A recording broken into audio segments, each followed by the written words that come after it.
ஒரு சில விஷயங்கள் வாயிலாக வரும்போது இந்த பஞ்சபூதத்தினுடைய சேர்க்கை, அதனுடைய இயல்பு, இதை பொறுத்துத்தான் உடலிலே மாற்றம் ஏற்படுகிறது, இந்த பூமியிலே மாற்றம் ஏற்படுகிறது, இந்த பிரபஞ்சத்திலே மாற்றம் ஏற்படுகிறது. அப்படின்னா இந்த மாற்றத்தை ஏற்படுத்தக்கூடிய அவ்வாற்றல் எவ்வளவு பெரியதாக இருக்கும் அப்படிங்கிற சிந்தனை நமக்குள் வந்துவிட்டால் சிவத்தை பற்றின தேடுதல் அதீதமாகும். அது ரொம்ப முக்கியமான விஷயம். அதே போல சிவத்தினுடைய கருணை பார்வை, அந்த திருவருட்பார்வை அப்படிங்கிறது, திருவருட்பயன் அப்படின்னு நம்ம சொல்றோம் இல்லையா, அந்த திருவருளானது நமது மீது ஒரு சின்ன பார்வையை செலுத்தி விட்டால் போதும் நமக்கு அதை பற்றின புரிதல் அப்படியே வந்துவிடும் என்கிறார்கள். வேண்டும் என்பவர்களுக்குத்தான் அந்த அருளானது கிடைக்கும். இப்போ சாதாரணமாக நம்ம போயிட்டு இருக்கோம், நம்மளை பார்த்து நமக்குள்ள புரிதல் உண்டாக்குறாங்க அப்படின்னா அதெல்லாம் கோடியில் ஒன்று, ஏற்கனவே நிறைய வெட்டக்குறை தொட்டக்குறை இருக்குது அப்படிங்கும்போது கிடச்சிரும்.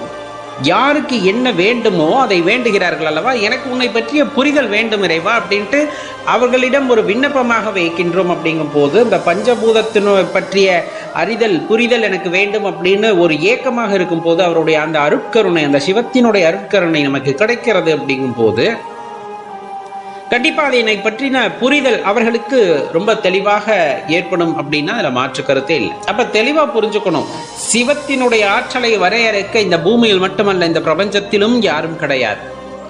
எந்த நிமிடத்திலே என்ன நடக்கும் என்பதும் யாராலும் கணித்து கூற முடியாது.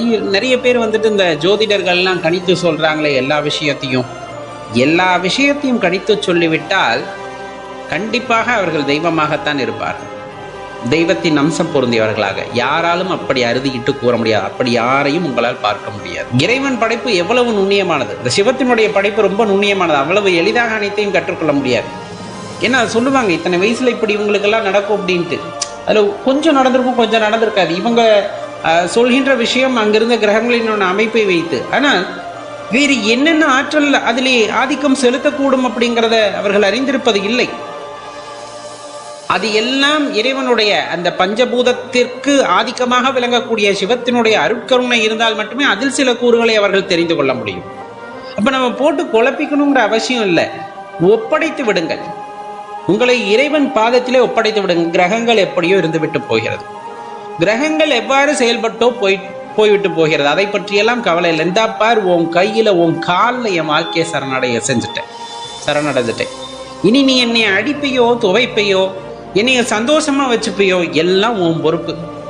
நீ என்ன பண்ணாலும் நான் அப்படியே ஏத்துக்கிட்டு போறேன்னு வாழ்க்கையில நினைச்சு பாருங்க. அந்த வாழ்க்கை வித்தியாசமான வாழ்க்கையா இருக்கும். நீங்க நினைச்சு பார்க்க முடியாத அளவுக்கான வாழ்க்கையா அது இருக்கும். அப்படின்னா அதுல மாற்று கருத்தே வேண்டாம். சிவம் அன்புமயமானது.